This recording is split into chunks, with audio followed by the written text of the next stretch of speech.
Պողոսյան, համեցեք, պարոն Պողոսյան։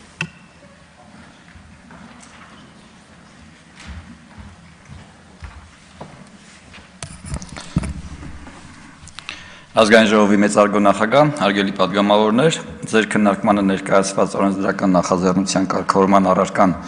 բավական մանրամասն քննարկվում է։ Կառավարությունը նույնպես նախաձեռնության հենց սկզբից ներգրաված է եղել այս քննարկումներում եւ պարոն Սարգսյանի հեղինակած նախագծի առաջին տարբերակը, որը ներկայացվել էր քննարկման,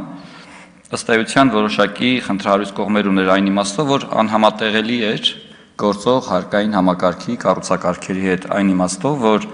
առաջարկվում էր շրջանառության հարկ նախատեսել, որը կփոխարիներ միայն ավելացված արժեքի հարկին, ինչը նշանակում է, որ շահութարկը պահպանվելու էր խաղային ոլորտի համար, իսկ մեր հարկային համակարգը կառուցված է այն հիմնարար տրամաբանությամբ, որ շահութարկը եւ շրջանառության հարկը մեկ-մեկու բացառող են, այսինքն դրանք չեն կարող մեկտեղվել, հակառակ դեպքում դա գործնականում կիրառել հնարավոր չի լինի։ Երկրորդ խնդրահարույց կողմն այն էր, որ պարզապես հանրահաշվորեն նախագծով առաջարկվող լուծումը գործնականում անիրատեսական էր։ Եթե ավելի կոնկրետ ու թվերով խոսելու լինեմ, հետևյալը պետք է ասեմ, որ այս ոլորտում ընդունված է կազմակերպիչների այսպես կոչված հասույթը կամ իրացման շրջանառությունը չափել համախառն խաղային արդյունք հասկացությամբ, որը ընդունված խաղադրույքների եւ վճարած շահումների դրական տարբերությունն է։ 2024 թվականի համար ըստ ստացված հաշվետվությունների այս թիվը կազմում է 134 միլիարդ դրամ, մինչդեռ ներկայացված առաջարկով գեներացվող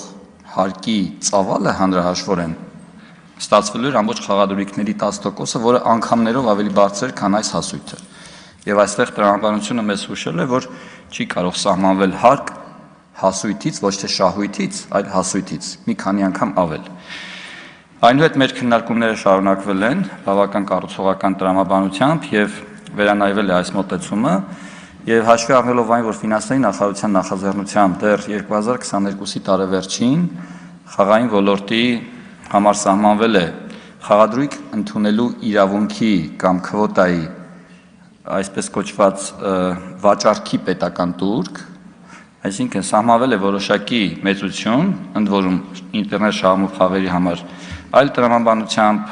տոտալիզատորների համար մեկ այլ տրամաբանությամբ եւ նախատեսվել է խաղադրույք ընդունելու համար պետական տուրք։ Կառավարության առաջարկը եղել է այն, որ այո, թերևս արժե բարձրացնել խաղային ոլորտի բեռը, սակայն այդ բեռը եկեք այս փուլում բարձրացնենք եղած պետական տուրքի շրջանակներում։ Եվ ըստ այդմ առաջարկը հակընդդեմ այն է, որ 2025 թվականի ապրիլի 1-ից եղած պետական տուրքի դրույքաչափերը կրկնապատկվեն, որը ֆիսկալ ազդեցության առումով կնշանակի տարեկան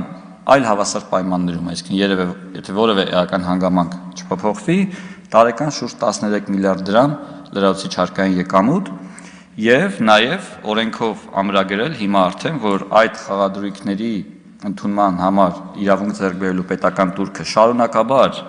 որոշակի տոկոսով, որոշակի գործակցով աճելու է այնքան ժամանակ, քանի դեռ երկրում չի ներդրվել խաղային ոլորտի մոնիտորինգային կենտրոնը եւ մասնավորապես օպերատորի համակարգը։ Սա չափազանց կարեւոր է կառավարության համար, որովհետեւ միայն այս համակարգի ներդրման